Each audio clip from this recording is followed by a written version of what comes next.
जय हिंद जय भारत दोस्तों, welcome to our channel genius of commerce. Guys, accountancy की 5 डेज प्लानिंग में मार्क्स वेटेज चैप्टर वाइज वाली वीडियो में आपका बहुत बहुत स्वागत है। जब मैं सिंपल तरीके से आपको बताऊंगा कौन सा चैप्टर कितने नंबर का आने वाला है, साथ साथ ये कितने टाइम में आपसे कंप्लीट हो जाएगा और इस चैप्टर में क्या क्या हार्डशिप आपको फील करनी पड़ेगी। तो मैं चैप्टर वाइज नहीं चल रहा हूँ, फंडामेंटल पहले फिर गुडविल नहीं।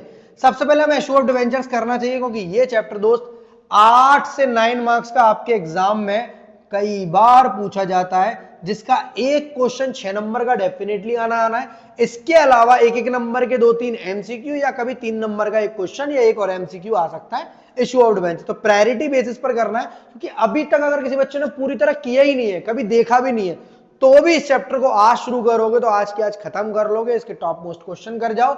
एग्जाम में डेफिनेटली ये चैप्टर आपसे होने वाला है। छोटा चैप्टर है, स्मॉल चैप्टर है, और मार्क्स वेटेज के मामले में 8 से 9 नंबर जो 10 से 12% आपकी मार्क्स कवर करते हैं आउट ऑफ 80। फाइनेंशियल स्टेटमेंट, क्योंकि ये सिंपल थ्योरी बेस्ड चैप्टर है, डेबिट क्रेडिट का कोई चक्कर नहीं, कोई कैलकुलेशन नहीं है, बट स्टिल ये चैप्टर आपका 4 से 5 मार्क्स के लिए इंपॉर्टेंट है। समटाइम्स 1 नंबर का एक एमसीक्यू, या तो 3 नंबर वाला एक क्वेश्चन और या 4 नंबर वाला। 4 से 5 नंबर का चैप्टर आपके 100% एग्जाम में आता है दोस्त। चॉइस बेस्ड क्वेश्चन भी इसमें से कई बार बनता है, तो ये चैप्टर आपको जरूर कर जाना चाहिए। एक सिंगल क्वेश्चन में मैं पूरे चैप्टर को करा दूंगा, सिंगल क्वेश्चन है, 20 से 25 मिनट की वीडियो, पूरा financial statement complete. Cash flow statement की बात करूं तो दोस्त अगेन 8 मार्क्स के लिए इंपॉर्टेंट है चैप्टर। 6 नंबर का एक क्वेश्चन डेफिनेटली बनता है, पर उसमें चॉइस नहीं आती दोस्त। यहां चॉइस वाला नहीं है। डिवेंचर वाले में चांसेस है चॉइस आने के, या फिर शेयर्स वाले चैप्टर में आएगा, तो डिवेंचर्स वाले में भी चॉइस नहीं आएगी।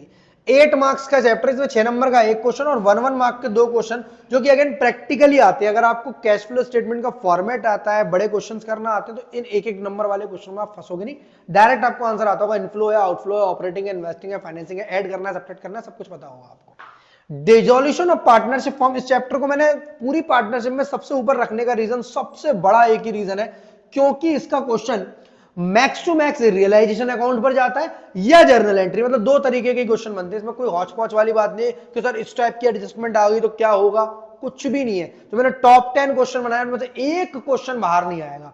अगेन चैप्टर की बात करूं, 6 नंबर तक के लिए तो इंपॉर्टेंट है, चॉइस बेस्ड क्वेश्चन आ जाता है कई बार। अदरवाइज 3 नंबर, 4 नंबर और 1 नंबर तक के क्वेश्चन इसमें से आते हैं। यानी अगेन मैं बात करूं तो 6 से 8 नंबर के लिए ये चैप्टर भी इंपॉर्टेंट है। 6 मार्क्स का आया तो दोस्त जनरली चॉइस बेस्ड जाएगा, और अदरवाइज 3 नंबर में एंट्री, 4 नंबर में रियलाइजेशन अकाउंट, या एक एक नंबर के एमसीक्यू टाइप का क्वेश्चन पूछा जाएगा। इसके बाद सबसे आसान चैप्टर, वो डेथ ऑफ अ पार्टनर, एक सिंगल वीडियो और 10 इंपॉर्टेंट क्वेश्चन से बाहर एक क्वेश्चन नहीं आएगा।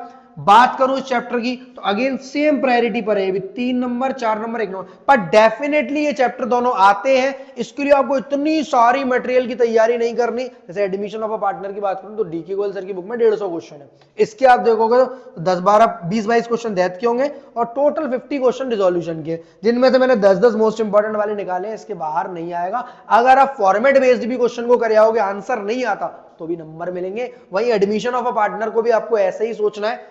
फिर रिटायरमेंट ऑफ अ पार्टनर और पार्टनरशिप फंडामेंटल, इन लोगों की बात करूं, यहां से 6 मार्क्स का क्वेश्चन एक तो बनता है पूरे में से, ठीक है। It may be goodwill, it may be fundamental, it may be admission, it may be retirement. Chances ज्यादा एडमिशन के 100% श्योरिटी वाले रहते हैं, फिर बाकी सारे हैं। अदरवाइज बात करूं तो पूरा नहीं कर पा रहे हो तो क्वेश्चन में पास्ट एडजस्टमेंट अगर आपको आता तो वो कर चले जाओ टॉपिक को, ठीक है। आफ्टर दैट जाएंगे अकाउंटिंग रेशियो वाले चैप्टर पर। चैप्टर की बात करूं तो भाई 6 से 7 नंबर के लिए इंपॉर्टेंट है चैप्टर, बट अगर बात करूं कि अभी शुरू कर अगर हो जाए तो भाई साहब होने वाला नहीं है। इट वांट्स, इट नीड्स, ये प्रैक्टिस मांगता है बहुत अच्छी खासी, क्योंकि आपके पास कैलकुलेटर नहीं है, आप सीबीएसई बोर्ड वाले हो, तो भाई इसकी कैलकुलेशन में दिक्कत रहने वाली है। इसके अलावा मैंने इशू ऑफ शेयर्स को यहां लिखा नहीं है,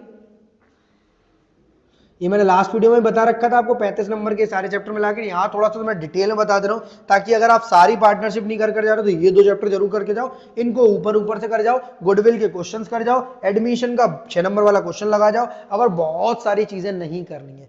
इशू ऑफ शेयर्स की बात करूं तो इसमें एक बैलेंस शीट वाला क्वेश्चन कई बार बनता है, एक वेंडर वाला केस जो कि यहां आया तो ठीक, वरना वहां आ जाएगा, या तो यहां या तो यहां। इसके अलावा बचता है एक 6 मार्क्स वाला क्वेश्चन। तो ये चैप्टर भी मैं अगर बात करूं तो 10 से 11 नंबर के लिए इंपॉर्टेंट है, बट उसी बच्चे से हो पाएगा जिसने पहले किया है। बाकी बच्चे जिन्होंने करा नहीं है बट करना चाहते हैं तो ये 2-3 टॉपिक आप कर जाओ, बेसिक जनरल एंट्री याद कर जाओ, 2-3-4 इलस्ट्रेशन को देख कर जाओ, तो ये आपके लिए इंपॉर्टेंट है। पास होने के लिए यही प्रायोरिटी सेट करो आप। पहले डिवेंचर फाइनेंशियल स्टेटमेंट आधे दिन में, एक दिन में कंप्लीट, हर दिन 2-4 क्वेश्चन लगाते रहो अगर आपने पहली बार किया। फिर कैश फ्लो डिसोल्यूशन दैट, इन्हीं टॉपिक से नीचे जाने की ज्यादा जरूरत भी नहीं है, डेफिनेटली पास हो जाओगे एग्जाम में। अगर और अच्छे नंबर लाने तो सब कुछ ही थोड़ा थोड़ा कर जाओ। वीडियो अच्छी लगी तो लाइक, दोस्तों के संग शेयर।